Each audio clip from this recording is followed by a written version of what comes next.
کتنا بڑا اجر ہے. ایک دفعہ حضور پر درود بھیجنے سے 10 رب جو ہے وہ 10 بار نظر رحمت سے دیکھتا ہے. اور رب ایک بار جس کو نظر رحمت سے دیکھ لے, ایک بار جس پر رب نظر رحمت فرما لے, اس کی دنیا اور آخرت سمجھ جاتی ہے, اس کا بیڑا پار ہو جاتا ہے.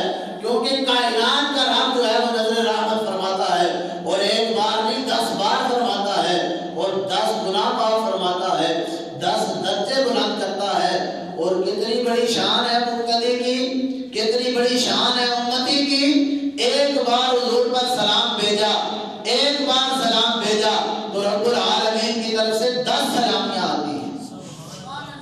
ایک بار سلام اور 10 سلامتیاں, وہ بھی رب کی طرف سے 10 بار کہا جائے کہ تمہیں سلامتی ہے, تمہیں سلامتی ہے, تمہیں سلامتی ہے. جسے رب سلامتی عطا کرے پھر اس کا کوئی کیا کر سکتا ہے.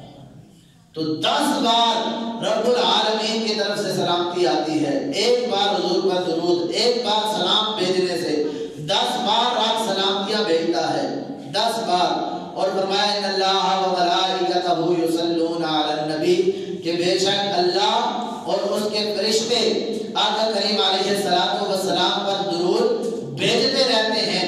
اب یہاں صلاۃ کا اگر رب کی طرف کیا جائے نا صلاۃ کو, تو پھر صلاۃ کا معنی بنے گا کہ رب جو ہے وہ فرشتوں کی جماعت میں, فرشتوں کے سامنے اپنے محبوب کی شان, عظمت اور تعریف اور ثنا بیان کرتا ہے.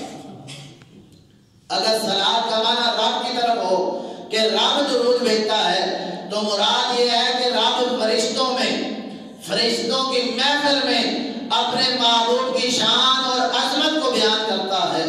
اور صلاۃ اگر کی جائے فرشتوں کی طرف, تو پھر صلاۃ کا معنی ہوگا کہ فرشتے جو ہیں وہ نبی پاک کے لیے دعا فرماتے رہتے ہیں, دعا فرماتے رہتے ہیں. اور رب العالمین فرشتوں کی جماعت میں تو یہاں حضور کی عظمت اور شان کو بیان کر رہا ہوں. اور اکثر لوگ یہ کہتے ہیں, ہمارا تو خیر یہ ایمان اور عقیدہ ہے کہ محفل کوئی بھی ہو, کوئی بھی محفل ہو, وہ محفل اس وقت تک کامل ہو ہی نہیں سکتی جب تک اس محفل میں رب کے محبوب کا ذکر نہ کیا جائے. جس محفل میں محبوب کا ذکر نہ ہو وہ محفل ہی نہیں ہے. محفل وہی ہے جس میں رب کے محبوب کی عظمت و شان کو بیان کیا جائے. تو یہاں کہا جاتا ہے جی مسجد ہو تو تب بھی شان مصطفیٰ, گھر میں محفل ہو تو تب بھی شان مصطفیٰ, جلوس میلاد کا ہو تو تب بھی عظمت مصطفیٰ, چہرم اور کل کی محفل ہو تو تب بھی عظمت مصطفیٰ. جہاں دیکھو یہ عظمت مصطفیٰ, شان مصطفیٰ بیان کرتے رہتے ہیں. ہر جگہ حضور کا ذکر اور چرچا کرتے رہتے ہیں. تو آئے میں آپ کو بتاتا ہوں کہ حضور کا چرچا اور ذکر ہر جگہ کیوں کیا جاتا ہے. وہ کائنات کا رب ہے, ساری کائنات کو تخلیق فرمانے والا رب العالمین ہے. وہ رب فرماتا ہے ان اللہ و ملائکتہ یصلون علی النبی. صاحب تفسیر مدری نے تفسیر مدری کے اندر اس کے تحت لکھا, اور در منصور تفسیر کے اندر بھی صاحب کے تحت لکھا گیا کہ جب رب کی طرف صلاۃ کی جائے گی تو پھر معنی یہ بنے گا کہ رب فرشتوں میں اپنے محبوب کی تعریف اور عظمت اور شان کو بیان کرتا ہے. سبحان اللہ. رب محبوب کی عظمت اور شان کو بیان کرتا ہے اور فرشتوں کی پاک محفل میں بیان کرتا ہے. یہاں تو کوئی 100 200 300 بندے کے سامنے شان بیان ہوتی ہے, کہیں ہزاروں کا مجمع ہوگا, کہیں لاکھوں کا مجمع ہوگا کہ جہاں حضور کی شان بیان کی جاتی ہے. لیکن وہ رب العالمین کتنے بڑے مجمع میں شان بیان کرتا ہے.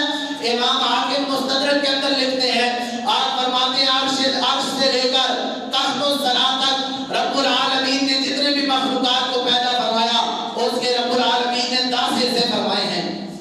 جتنی مخلوقات ہے عرش سے لے کر تخت الثری تک, 7 زمینوں تک جتنی بھی مخلوقات ہے رب العالمین نے اس کے 10 حصے فرمائے, اور ایک حصے میں رب العالمین نے ساری مخلوق کو رکھا ہے.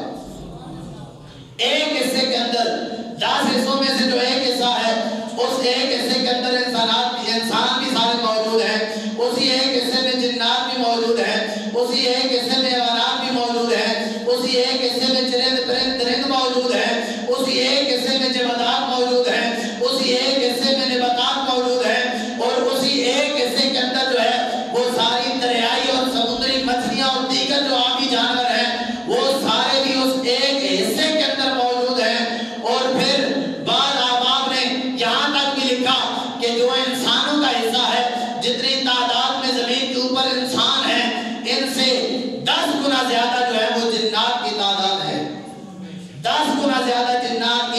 اور پھر جنات